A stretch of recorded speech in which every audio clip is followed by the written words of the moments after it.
AP రాజధానిపై ప్రభుత్వానికి జగన్ కీలక ప్రతిపాదన చేశారు. ప్లాన్ బిగా మచిలీపట్నం, విజయవాడ, గుంటూరు ప్రాంతాన్ని కలిపి కొత్త రాజధాని ప్రాంతంగా అభివృద్ధి చేయాలని ప్రతిపాదించారు. మచిలీపట్నం నుంచి విజయవాడకు సుమారు 70 కిలోమీటర్లు, విజయవాడ నుంచి గుంటూరుకు 40 కిలోమీటర్లు ఉంటుందన్నారు. ఈ 3 నగరాలను కలిపే 110 కిలోమీటర్ల జాతీయ రహదారి పరిధిని మొత్తం క్యాపిటల్ ఏరియాగా ప్రకటించాలని సూచించారు. ఈ సమగ్ర ప్రాంతానికి మావిగన్ అని పేరు పెట్టాలన్నారు. ఇక తక్కువ బడ్జెట్తోనే ఈ ప్రాంతాన్ని రాజధాని తరహాలో అభివృద్ధి చేయవచ్చన్నారు. సుమారు 2 లక్షల కోట్ల అంచనాలో కేవలం 10% పెట్టుబడితోనే గ్రోత్ ఇంజన్ లాంటి రాజధానిని నిర్మించవచ్చని అన్నారు. ప్రస్తుతం అమరావతి అంశంపై జరుగుతున్న చర్చల నేపథ్యంలో ప్రత్యామ్నాయ దృక్పథంగా ఈ ప్రతిపాదనను ముందుకు తెచ్చినట్లు జగన్ తెలిపారు. ఇప్పటికే రహదారులు, పట్టణాల అనుసంధానం, పారిశ్రామిక అవకాశాలున్న ఈ ప్రాంతాన్ని సమగ్రంగా అభివృద్ధి చేస్తే రాష్ట్రానికి దీర్ఘకాలిక ప్రయోజనాలు కలుగుతాయని చెప్పారు. అయితే మావిగన్ అనే పేరుపై వివిధ అభిప్రాయాలు వ్యక్తమయ్యే అవకాశం ఉందని, అవసరమైతే వేరే పేరు కూడా పరిశీలించవచ్చని స్పష్టం చేశారు.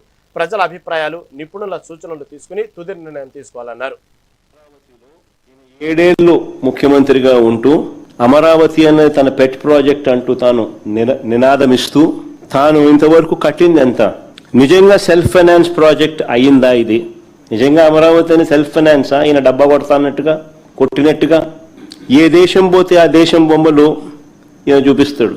ఏ దేశం ఈయన పోయినా ఆ దేశం బొమ్మలు చూపిస్తాడు. చూపించి అదిగో ఇదే అమరావతి అని అంటాడు. మరి ఎంతవరకు వచ్చిందని అడుగుతా ఉన్నా.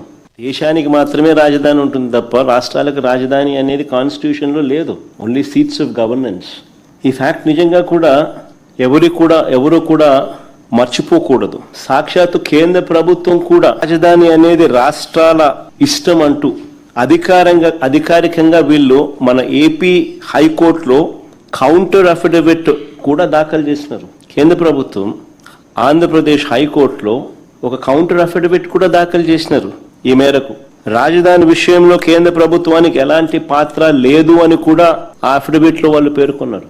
మన కళ్ళ ఎదుటే 2000 సంవత్సరంలో కేంద్రం కొత్తగా 2000 సంవత్సరంలో ఉత్తరాఖండ్, జార్ఖండ్, ఛత్తీస్గఢ్ రాష్ట్రాలను కేంద్రము తీసుకొచ్చింది.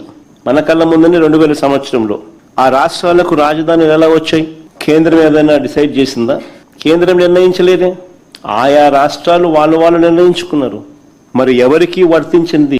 మరి 7 ఏళ్లుగా నేను చంద్రబాబు నాయుడు గారిని అడుగుతా ఉన్నా, మరి 7 ఏళ్లుగా మీరే ముఖ్యమంత్రిగా ఉండి మొదటి టర్మ్ 5 సంవత్సరాలు, తర్వాత ఇప్పుడు 2 సంవత్సరాలు, భవిష్యత్తులో కూడా రాజధానిని ఎవరు మార్చకుండా చట్టం తెస్తున్నామని చంద్రబాబు చెప్తా ఉన్నాడు.